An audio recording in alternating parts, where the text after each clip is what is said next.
influence people. Whether they can instigate change, I don't think so. I think they have to be a part of that movement towards change, not necessarily instigating the change. Just one ingredient to continue the momentum towards the change itself. Okay. Can film change? Yeah, because even what's going on in Parliament with the MPs and the expenses and tax and stuff like that, I think somebody needs to make a film out of that, because people need to really know, you know, what's really going on. Okay. I think film is a medium for change. I mean, because if you look at it now, back in the 80s, you know, media coverage wasn't so, I mean, when there was like a presidential election, the media coverage was always there. But if you look at it now, I mean, you know, President Barack Obama, the reason, you know, he became the favorite was because of the coverage, the media coverage. Yeah. That's it, because you're showing people, you know, who he is, you know, where he's from, his children, his wife.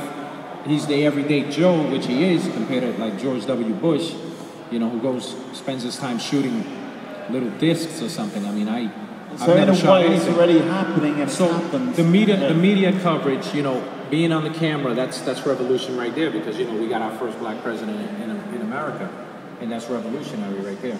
Okay. And that's thanks to the media and the coverage of cameras and just that medium. Do people agree with that? Disagree? How important is filmmaking in terms of political change and change in the world? I think people do need to know, and sometimes a film does get in the nitty-gritty of what's really happening, you know, whether it's political, religion, you know, like there's something big that's going to happen, you know, like they're going to burn the Quran. Yeah. I mean, that is going to be like something that's going to disturb a lot of, you know, the Muslims, and, you know, it's really, you know, somebody makes a film about that, people think, oh, well, I didn't know that. It's like, you know, making a film like in religion about the Passion of Christ. I mean, a lot of people saying, right, I'm going to change my life and, you know, go to Christ because of what he went through, and it changed it because you're getting into the reality of what really happened or what is happening. So film does make me, like, I watched 2011 or 2012, and I was like, oh my gosh, is that really going to happen? Whereas you would read about it, but when you see things in action, then, you know, it does make you change your mind in certain things and thinking, well, I'm going to look at myself, or, you know. How did 2012? Well, it tells you even that, well, I do. I'm a strong believer. I've got a relationship with God, and, you know, looking at the rapture, you know, not sure if it's going to exactly happen like that, but it does make an impact. Thinking like, 2 years. You know what I mean? Yeah. Well, it still makes you look and think, well, my gosh, you know, you know, it gives you like an insight of how it might happen. Yeah. But, you know, it's putting like words into pictures and reality. Our existence is fragile. Yeah. Okay. I think talking about the end of the world and destruction, I think it's almost coming to the end of this show. Hopefully it won't be as dramatic a conclusion as 2012. But we do need to form some sort of conclusion. So it's that time of the evening. Has anyone got a final thought in terms of what we're talking about? And we talked a lot this evening about the future of film, about corporations taking over film, about the evil in the corporations and the film and filmmaking, about helping independent filmmakers. We talked a little bit about that a bit earlier on. We talked about the future of filmmaking technology, all those kind of things. I mean, what's your take on all of this? I'm just hoping that they'll make a film about, you know, burning the Quran. That's deep, man. Yeah. Burning the Quran is religious. I'm not a Muslim. I'm a Christian background. Yeah. At the end of the day, I've got respect for a lot of, you know, cultures out there, and, you know what I mean. I just think that's right. And they might make a movie out, you know, them already. Yeah. So it's even and so that's really going in the wrong direction. It goes with music as well. It's emotional, and it is real. Film, music, it does change minds. Just like the Rocky film. Yeah. You know, there's a lot of guys that was weak back in the day when listening to the Rocky film. I can be a black guy now. Yeah. I just think that there's going to be more up-and-coming filmmakers who are going to be making movies, whether it be iPhones or short films, but I also think that the movies, the cinemas, the big blockbusters are still going to be there. People are still going to go to the movies with their partners and boyfriends and so forth. And Yeah. I think that's how film is still going to be. It's still going to be. In a way, it's going to be sort of business as usual. I think it's going to be business as usual. The movies are still going to be making their money. Okay. Final thoughts, Jenna? I don't think the movies are going anywhere. Yeah. I think that's it. Because you know when you said about the little small cameras and like I don't think that's going anywhere because no one will want to watch something on a small device. Yeah. They might want to see it on a big screen, and there's no point.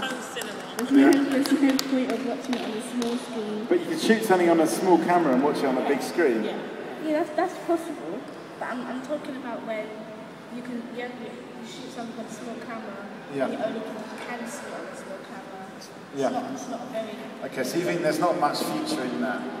Okay. So did we get your name? What's your name? It's Elsid. What do you think about?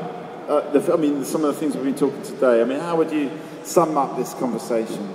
I would sum it from the point I joined in. I think it's very interesting. We've had class and social inequality, revolution, film as well as subject. I think it's very interesting that the argument is gone towards how dangerous it is when the medium is used in the wrong hands. Yeah. And how it can be very beneficial if it's used in the right hands. Who are we to determine who is the right and wrong in this? I also just want to point out that my film is showing here on Saturday. Yeah. So it would be great to see you guys. Okay. What's the name of the film? It's called Revolutionary Roads. Oh, yeah. Yeah, and it's at 5:30 around that time. So I look forward to seeing you guys. And that's all I've got to say. Okay. Well, thanks very much, and thanks to Ashley for doing the film. Have you got a final thought? Well, I think you can actually make. It will be possible to make a film with this small device and show it on a big screen. Now that you've had a go at it. I think that will be the future, actually. Okay, so you think actually the future is in these little devices. Okay, that's interesting. And that, I guess, solves the problem about who has the technology, because I guess everyone can have it in a way. And I just want to add that, if more people can get hold of this, filming should not be for a few privileged few.